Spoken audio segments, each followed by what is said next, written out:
You know that feeling, right? You have a long, intense chat with a friend about something that's really stressing you out, and you walk away feeling even more wired than when you started? It's so weird. I mean, you feel connected. You got it all off your chest, but the stress, it's still there. In fact, it might actually feel worse. So today, we're going to break down exactly what's going on there. We've all heard it a million times. Talking about our problems is good for us. You know, a problem shared is a problem halved. But then why does our own experience so often tell a completely different story? Why is it that when we try to process stress with someone, it sometimes just blows up, leaving us feeling totally stuck in it? Well, it turns out that whole experience actually has a name. And just giving it a name is honestly the first huge step to understanding what's happening. The whole phenomenon is called co-rumination. So here's the crucial idea. Not all emotional sharing is actually helping you. Not really. Co-rumination is what happens when talking about a problem isn't processing it, it's practicing it. You and a friend get stuck in this loop just replaying the story, rehashing the pain, and rehearsing the anxiety again and again. And all that does is keep your body's stress response fired up.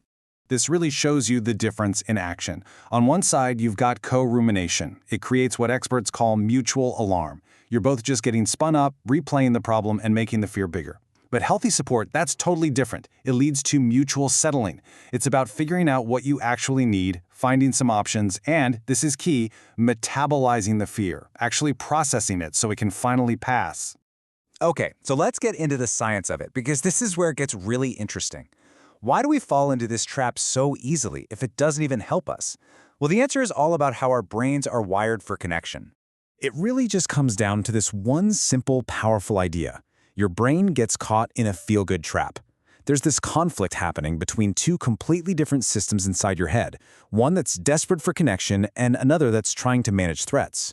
And here's where that conflict really plays out. See, at the brain level, there's this huge reward for sharing your pain. You get this little hit of social bonding, of closeness. It feels good to be seen and heard, right?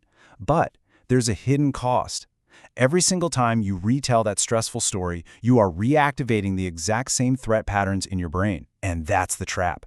That's why you can feel so connected during the conversation, but so much more stressed and anxious afterwards. So what are the real-world consequences of getting stuck in these loops over and over? It turns out the cost isn't just some vague feeling of anxiety. It's actually pretty practical, and it can impact our lives in some very real ways. Okay, so first off, the stress just sticks around longer. Simple as that. Instead of getting resolved, it just lingers. Second, your identity can start to shrink until it's almost defined by your problems.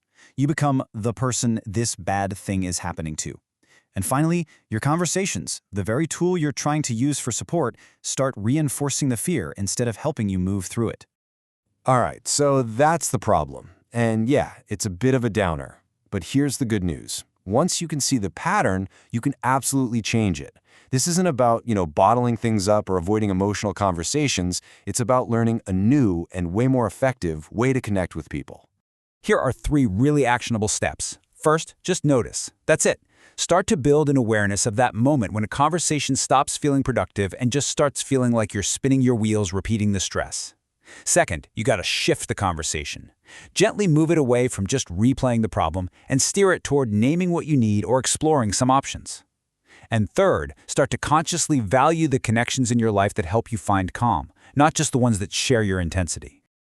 Honestly, at the end of the day, just understanding this whole pattern is a game changer.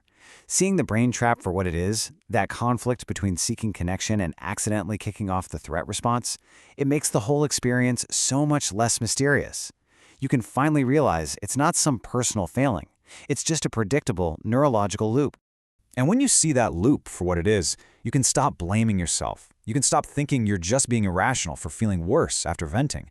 Instead, you can start treating this pattern like a habit, a loop that is 100% trainable. It's something you can learn to interrupt and redirect toward a real, true, calming connection.